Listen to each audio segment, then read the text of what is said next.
है एवरीवन, क्या हालचाल। So now welcome back again at YouTube family. So now today's we'll cover all about the science importance and the most CBSE board, Central Board Secondary Education, legislative and the all about the chapters covered at in the one short videos. Yes guys, yes student, yes dear YouTube family. मैं तो पहली बार देखो यार, मैं बहुत बहुत thanks कहना चाहता हूँ आप लोगों का, बिकॉज द रीजन क्योंकि आप लोगों ने बहुत सपोर्ट किया। अभी मैंने पिछला जो वीडियो डाला था दैट्स लाइक बूम, यूट्यूब की तरफ से नोटिफिकेशन आया, you reach your first video at in all video, सभी वीडियोस में सबसे ज्यादा रीच और ग्रोथ मिला। तो मुझे भरोसा है यार, मैंने 0 से शुरू किया था, आज 100 प्लस जा रहा हूँ। तो आज 100 प्लस हुआ, कल मिलियन में भी जाऊंगा एंड डेफिनेटली जाऊंगा यार। मैं अपने से नहीं कहता हूँ, ये तुम लोगों का प्यार है। तो जब video love with our families और जो हमारी टीम पूरे पीछे काम करती है यार, ये आसान नहीं है वीडियो लेके आ जाना, चैप्टर्स को कवर कर लेना एक दिन में नहीं होता है, बहुत ज्यादा पीछे मेहनत करना पड़ता है तुम लोगों के लिए, तब जाके ये लेकर आते हैं यार। और यू आर कुछ जस्ट सपोर्ट अस और ज्यादा बातें नहीं करते हैं। सर लेकर के आए हो ये बताओ, तो लेकर आया हूँ साइंस सीबीएसई बोर्ड का मॉडल पेपर, समझाऊंगा कितने सेक्शन में है, क्या क्या आएगा, कितना चैप्टर तुम पढ़े हो, पढ़ोगे तो नहीं, इसीलिए तो अशरफ सर है तुम लोग लिए। सुनो देखो यार, 20 फेब समझ में आ रहा है ना, अभी 15 को पेपर दियो ना इंग्लिश का, तो अब 20 को पहुंचोगे, क्या देने जाओगे? 20 तारीख को आप लोगों का एग्जामिनेशन है साइंस का, और साइंस में आपका केमिस्ट्री भी आएगा, आपका बायो भी आएगा, आपका फिजिक्स भी आएगा। तो जब सब कुछ आ रहा है तो अशरफ सर भी आ गए। अशरफ सर यार तुम लोग को छोड़ेंगे क्या? तो देखो अब बात को समझना ये है कि आपका 10:30 से लेकर 1:30 तक पेपर स्टार्ट होगा। मैं पेपर भी बता रहा हूँ, कैसा पेपर होगा, कैसा एग्जामिनेशन आएगा, कैसा पूछेगा। तो यहाँ टाइम भी बता दिया 10:30 to 1:30, तो मतलब 3 घंटा टाइम मिलेगा। ये सर समझ में आ गया, इतना तो सर समझ में आ गया, बात खत्म करो। अब देखो यार, पेपर का फॉर्मेट मैक्सिमम 75 मार्क्स रहेगा। अच्छा सर, तो 100 मार्क्स कहाँ गया? मतलब तुम लोग जानते हो प्रैक्टिकल से, तुम लोग तो लेते हो, स्कूल में जाते हो वैसे भी, तो बात को बस समझो यार। तो 75 मार्क्स है, ठीक है, मैक्सिमम मार्क्स 3 घंटा है, और टाइमिंग तो समझ में आ गया, और सेक्शन है 5 सेक्शन में बटा रहेगा, A B C D। तो पेपर तुम लोग को इस टाइप से देखने को मिलेगा, बाकी मैं अपने वीडियो पे लगा दूंगा। अरे यार तुम लोग जो सपोर्ट करो। अब देखते हैं कितना चैप्टर तुम लोग तो पढ़े तो होगे नहीं, जब टीचर आता होगा पढ़ाने तुम लोग सो रहे हो, क्योंकि टीचरों का भी आजकल वही हो, आगे पढ़ा एजुकेशन। अरे पढ़ाने का मतलब ना एजुकेशन को मस्ती बनाओ। तो देखो, केमिकल रिएक्शन एंड इक्वेशन अपने आप में बहुत वेटेज रखता है, ये केमिस्ट्री का है, बहुत ज्यादा वेटेज रखता है। इसमें से केमिकल बैलेंस करने के लिए बोलता है कि भैया जिंक है, सल्फर है, सल्फाइड है, इसको बैलेंस करो, संतुलित करो। तो ये आपको आना चाहिए, अशरफ सर लेकर आए। अभी सर ये सब तुम ही लोग लेकर आए हो, तुम लोग अभी आराम से सिर्फ पढ़े रहो, ठीक है। देखो एसिड बेसिस एंड सॉल्ट, जो कि हम लोग कहते हैं अम्ल क्षार लवण, इसमें आपको पीएच मान निकालने आना चाहिए। पीएच मान मैं अभी नहीं बताऊं, मैं कुछ भी नहीं बताऊंगा पीएच मान कैसे निकलेगा। आप लोग जानते हो पीएच मान निकालने के लिए क्या करना पड़ता है। यहाँ पे आप पीएच है, तो हम लोग जानते हैं 0 से लेकर जो हमारा 7 होता है, ये हमारा क्या होता है, 0 से लेकर 7 क्या होता है, एसिड होता है। और जब 7 पे आओगे तो बेस होगा, क्या होगा, बेस होगा।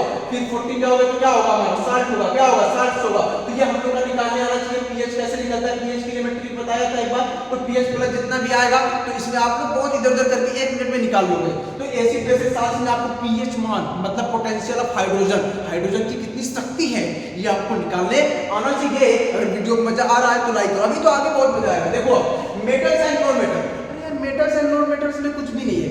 मेटल्स में आपको बेसिक नॉलेज होना चाहिए, किस चीज के बारे में बता दो, किस चीज के बारे में, मेटल के बारे में, मेटलॉइड के बारे में, and the all about the how the our roasting the irons, कैसे लोहे पे जिंक कैसे जंग लगता है, ये सब बेसिक आपको उसका फार्मूला याद रखना चाहिए। और आ जाते हैं कार्बन कंपाउंड, कार्बन के बारे में आपको मालूम होना चाहिए। Methane, ethane, propane, butane, ethene, ethyne कैसे काम करता है, कैसे कार्बन पे कितनी हाइड्रोजन लगेगी, ये सब कुछ मैं लेकर आया हूँ एग्जांपल्स के लिए। तुम लोग सिर्फ देखो, इसमें आपको छोड़ना नहीं है, क्वेश्चन तो पूछेगा, तुम छोड़ दोगे, छोड़ोगे क्यों, सिर्फ तो ना। अब देखो पीरियोडिक क्लासिफिकेशन ऑफ एलिमेंट्स, तो आपको पीरियोडिक टेबल तो आप इसमें से तो आपको तो आएगा ही, आपका S block, P block, D block, A block पूछ देगा, ये बेसिक चीज है जो कि आपको आना चाहिए। अब आ जाओ बायो में आ जाए। अब देखो इसमें कुछ नहीं पूछेगा, लाइफ प्रोसेस जो है ना, लाइफ प्रोसेस यार, इसमें क्या पूछेगा, इसमें ये पूछ देगा कि मतलब कैसे सांस हम लोग ब्रीथिंग लेते हैं, आपको बेसिक इसमें नॉलेज रहना चाहिए। जैसे आप कितना जान जाओगे कि जब मछली पानी के अंदर होती है तो जिंदा होती है, लेकिन पानी के ऊपर आती है तो क्यों? तो वो हाइड्रोजन कैसे ऑक्सीजन काम करता है, कैसे हम लोग कार्बन डाइऑक्साइड छोड़ते हैं, ये आपको बेसिक इसमें नॉलेज रहना चाहिए। कंट्रोल एंड कोऑर्डिनेशन के बारे में आपको नॉलेज रहना चाहिए। हाउ डू ऑर्गेनिज्म रिप्रोड्यूस, आपको ओवम के बारे में, ऑस्पर्म के बारे में नॉलेज रहना चाहिए। हाउ डू रिप्रोडक्शन, कैसे रिप्रोडक्शन काम करता है, कैसे गर्ल्स और मेल बॉय बनते हैं। इस चैप्टर में आपको हेरिडिटी एंड इवोल्यूशन आपको मालूम रहना चाहिए, जो कि आपको टिंडल का सब कुछ इसमें बताया गया था कि कैसे हम लोग कैपिटल टी लेते हैं तो टी बनता है, कैपिटल टी स्मॉल टी लेते हैं तो कैपिटल टी बनता है, लेकिन स्मॉल टी लेंगे तो स्मॉल टी। तो ये सब आपको बेसिक हेरिडिटी इवोल्यूशन पे आना चाहिए, सब आपको टीचर ने करा दिया। मैं सिर्फ ये लेकर आया हूं तुम लोग के लिए, मैं छोड़ूंगा नहीं। साइंस यार इमरजेंसी है। लाइट रिफ्लेक्शन है, रिफ्लेक्शन आप लोगों को बेसिक मालूम रहना चाहिए। आप परावर्तित और कैसे एक ही तल पे सब लोग रहते हैं और कैसे रिफ्लेक्शन काम करता है, कैसे कॉनकेव मिरर, केव मिरर, ये सब कैसे काम करते हैं, आपको बेसिक नॉलेज रहनी चाहिए। Human I and colourful world के बारे में आपको नॉलेज रहना चाहिए। आंखों के बारे में आपको नॉलेज, किस आंख को क्या बोलेंगे, किस नॉलेज आपको इतनी रहनी चाहिए। कॉर्निया क्या है, ये सब आपको मालूम है। इलेक्ट्रिसिटी में आपको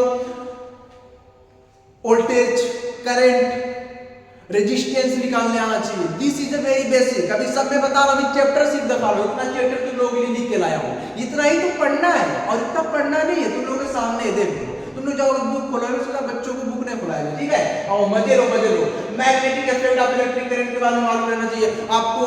यहाँ पे बेसिक आप लोगों को दिख रहा होगा, फ्लेमिंग का जो हैंड थंब रूल्स है वो आपको मालूम रहना चाहिए। जब आप इस तरह राइट हैंड करोगे तो करंट कहाँ जाता है, किस दिशा से चेंज करता है, एंटी क्लॉकवाइज की क्लॉकवाइज करंट फ्लो करता है, ये आपको बेसिक इन सब चैप्टर में मिलेगा। इलेक्ट्रिसिटी में आपको मालूम रहना चाहिए। आपको यहाँ पे पूछ देगा, आपको एक प्रकार का पथ दे देगा, उस पे करंट को गुजारेगा, उसमें से ओम पूछ देगा, वोल्टेज पूछ देगा, एम्पियर पूछ देगा, रेजिस्टेंस पूछ देगा। तो आपको बेसिक नॉलेज इलेक्ट्रिसिटी में आनी चाहिए।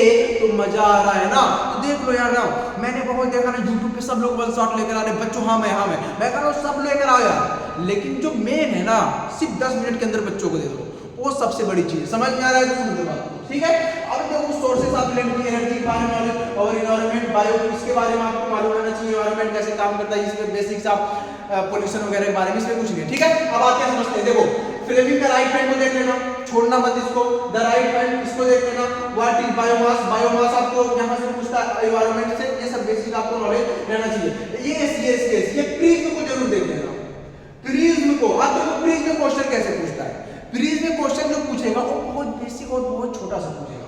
जैसे देखो यहां से मान लो हमारी लाइट जा रही है, लेकिन जब ये लाइट से बाहर है तो ये एयर वाले माध्यम में, एयर के माध्यम से है, तो ये देखो डायरेक्ट गई। लेकिन यही जब करंट जब ये प्रिज्म में जाती है तो झुक जाती है। क्या होती है? झुक जाती है। मतलब तुम देखो सीधे पहले ऐसे जाना चाहिए ना, देखो यहाँ पे हमने माना इमेजिनरी लाइन कर दिया, तो लेकिन जब ये निकलती बाहर तो देखो अभिलंब की तरफ क्या होगी? झुक गई। मतलब इसमें ये समझने वाली बात है कि जब हम लोगों का माध्यम चेंज होता है तो हम लोगों का यहाँ पर एंगल्स वगैरह भी चेंज होंगे। तो इसमें फार्मूला देगा आपको, RI निकालने आना चाहिए। अब देखो यहाँ से chemical reaction and equation. Chemical reaction and equation जैसे क्या पूछेगा यार, how do fire flies grow at night, balance chemical equation, ये चीज जरूर देख लेना, छोड़ना मत। अब आ जाओ एसिड बेसिस एंड साल्ट्स पर। एसिड बेसिस साल्ट्स जो मैंने बताया, ब्लीचिंग पाउडर वगैरह डालना, सोडियम क्लोराइड को, बेकिंग सोडा का, जिंक कॉपर, वाशिंग सोडा का, इन सब का फार्मूला याद करना है। फार्मूला में बोल रहा हूं, ऐसी बात नहीं बोल रहा हूं। अब देखो मेटल्स एंड नॉन मेटल्स में क्या तुम्हें मालूम है, कैथोड के बारे में, एनोड के बारे में, बेसिक सब नॉलेज सब तुम पूरे 1 साल पढ़े हो, 5 दिन बचा है, सिर्फ इन सब चीजों को देख लो। अगर नहीं आया ना तुम 90 प्लस तो कहना है। एनोड प्लस मतलब देखो क्या, यहाँ तुम लोग का एक ग्राफ दे देगा एग्जाम में, पेपर में खुद ग्राफ मैंने देखा कि भाई तुम लोग यार उसमें दे देगा और आप लोग को निकालना रहेगा। यहाँ पे एक की कुंजी दे देगा, तो कैथोड और एनोड, तो ये भी पूछता है एनोड पे प्लस रहेगा कि माइनस, तो एनोड हमेशा प्लस। ए ऐसे याद करो ना, जैसे ABCDEFGHIJKLMNOP QRSTUVWXYZ, ABCD पढ़ते हो ना, तो ए पहले आता है। क्या आता है? अल्फाबेट में ए, तो जो पहले आएगा उसे प्लस कर दो और बच्चे जो बचा कैथोड तो माइनस रहेगा। याद करने का तरीका है। अब देखो यहाँ पे कॉपर प्लस, कॉपर 2 प्लस, तो ये आपको एसिड जिंक जो सॉल्यूशन इसका है, इसमें ये घोला गया है, तो ये कैसे क्या काम कर रहा है आपको बेसिक इसके बारे में नॉलेज रहना चाहिए। अब आ जाओ मेटल्स एंड नॉन मेटल्स में, वही चीज आपको मेटलाइट वगैरह के बारे में नॉलेज रहना चाहिए। अब आ जाओ ये देखो ये तो पूछेगा, ये आएगा मैं भी बात लेकर आया। लेकिन लाइक करो तभी मैं आगे बढ़ूंगा, मैं जा रहा हूँ सुनने, ऐसी कुछ बात नहीं, आगे बढ़ो। देखो the path of ray of light passing through rectangular glass, rectangular glass क्या है, एक प्रकार का आयताकार ग्लास है, रेक्टेंगल इसे बोलते हैं, ठीक है। यहाँ से रेक्टेंगुलर ग्लास स्लैब टेस्टेड, ये टेस्ट किया जा रहा है, स्कूल में कोई बच्चा मतलब प्रैक्टिकल कराते हैं, हम लोग को सर प्रैक्टिकल कराते थे ना, तो बाय 4 स्टूडेंट, 4 बच्चे प्रैक्टिकल कर रहे हैं, और showing figure as A B C and D which one of them is correct, इनमें से कौन सही है ये बता रहा है। तो देखो तुम लोग पढ़े हो, मुझे मालूम है आंसर तुम ही लोग दोगे, वैसे मैं यहाँ पे बता सकता हूँ कि ये सही कौन सही है, मैं नहीं कहूंगा, तुम लोग कमेंट करो यार, कमेंट कभी नहीं करते हो, सिर्फ उसी तरह चले जाते हो, तो इसमें बताना है कि इसमें कौन करेक्ट, इसीलिए ऐसा क्वेश्चन लेकर आया ताकि तुम लोग कमेंट करो, ठीक है यार, तुम लोग सपोर्ट करो यार, तुम लोग सपोर्ट करो, मैं मान रहा हूँ, लेकिन थोड़ा और करो यार, ताकि हम लोग भी मिलियन में जाए यार, तुम लोग बच्चे हो यार, प्यारे अपने ग्रुप के हो यार, समझो बात को, ठीक है। तो देखो यहाँ पे ये जैसे करंट आ रहा है, ये ग्लास है इसके अंदर, तो बच्चे अपना अपना 4 लोग 4 डब्बा लिए हैं, ठीक है, 4 ग्लास लिए रेक्टेंगुलर का आयताकार, तो इसमें से करंट गुजारे, एक सीधे ही चला गया, देखो यहाँ से भी सीधे आ रहा है, यहाँ से भी सीधे, यहाँ पे भी सीधे, और यहाँ देखो इसमें सीधे, यहाँ ये भाग गया, ये आया, फिर देखो ये ऐसे टेढ़े हो गए, ये देखो थोड़ा और टेढ़े हो गया, लेकिन इन चारों में कौन सही है, ए बी सी आंसर बताओ, ठीक है, मैं नहीं बताऊंगा, तुम लोग मेरे बच्चे हो यार, तुम लोग मेरे स्टूडेंट हो यार, तुम लोग मतलब इतना तो कर ही सकते हो यार, बताओ, चलो आ जाओ। कार्बन एंड इट्स कंपाउंड, इसमें क्या पूछेगा यार, कार्बन के बारे में आपको मालूम रहना चाहिए, methane, ethane, propane, butane, etc के बारे में मालूम रहना चाहिए, समझ में आया क्या, लाइक करो, ठीक है। मैं लाइक के लिए इसलिए बोलता हूं ना, क्योंकि अभी हम लोग यार नीचे हैं यार, मुझे लाइक की जरूरत नहीं है, बस तुम लोग सपोर्ट करते हो तो थोड़ा हौसला बढ़ता है, ठीक है। देखो methane, ethane, propane, butane, methane में हम लोग जानते हैं कि N in ion, N in ion किसको इंक्रीज करता है, यहाँ पे 2 चीजें समझनी है, जैसे मीथेन में हम लोग देखेंगे तो इसमें हम लोग का CH4 होता है, एथेन में हम लोग देखेंगे तो हम लोग का क्या होगा, बता दो क्या होगा, CH3, अब प्रोपेन में हम लोग का क्या होगा, ब्यूटेन। अब इसको हम लोग जैसे केमिकली जैसे जब करेंगे तो यहां पे एक चीज जाननी है हम लोग, पूछो क्या, जैसे हमने यहां पे ये किया तो यहां पे देखो 4 हाइड्रोजन लगा देंगे, ये बन गया हमारा मेथेन, लेकिन इसी को मेथेन का मेथेन बनाना है तो कैसे होगा ये बताओ, तो मेथेन जब होगा ना, इसका कार्बन देखो ऐसे हो जाएगा, ऐसे हो जाएगा,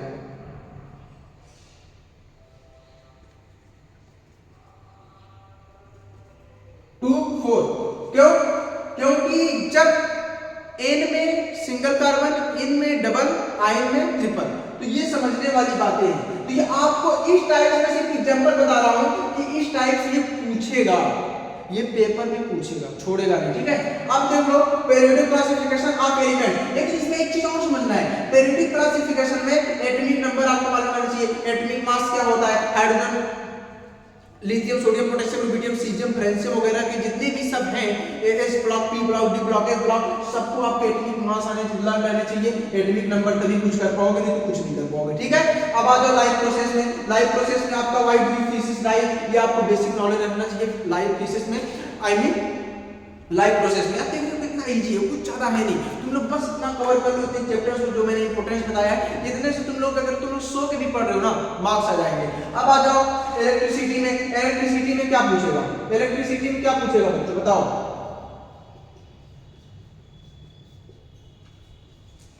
इलेक्ट्रिसिटी में जैसे देखो ऐसे पूछ सकता है, आप लोगों को एक दे देगा इस टाइप से,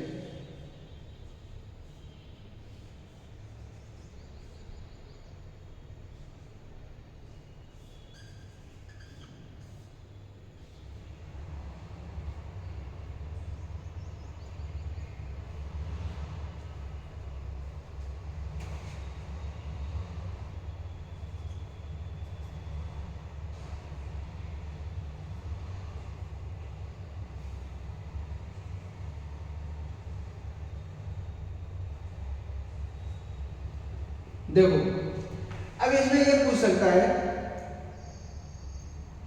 सीरीज और पैरेलल। सीरीज और पैरेलल के बारे में तुम जानते हो कि सीरीज हमारा जो होता है वो एक के बाद एक जुड़ा रहता है, एक के बाद, जैसे मैंने ये फिंगर लिया इससे जोड़ दिया, ये सीरीज को बताता है, सीरीज को मैं पढ़ा नहीं रहा हूं, मैं सिर्फ तुम लोगों को थोड़ा याद दिला रहा हूं। अब लेकिन इसी को ऊपर कर दो तो ये पैरेलल है, समझो इस बात। एक होता है श्रेणी, एक होता है समांतर। तो देखो इसी में मैंने दोनों ले लिया, इसी एग्जांपल मैं अलग अलग से बता सकता था। ये देखो इसके ऊपर देखो ये उससे ऊपर है, तो ये होगा हमारा पैरेलल, मतलब समांतर श्रेणी, समांतर। और ये जो हमारा है, ये जो हमारा है, देखो ये इसके बाद फिर ये इससे जुड़ गया, फिर ये यहां पे जुड़ गया, फिर ये यहां, ये देखो सीरीज में जा रहा है एक के बाद एक। ये हमारे इसमें हम लोग बल्ब भी, जो इलेक्ट्रीशियन होते हैं ना, इसी में ये साइंस का यूज करते हैं, जो कि एक के बाद एक यूज करते हैं हमारे घर में बल्ब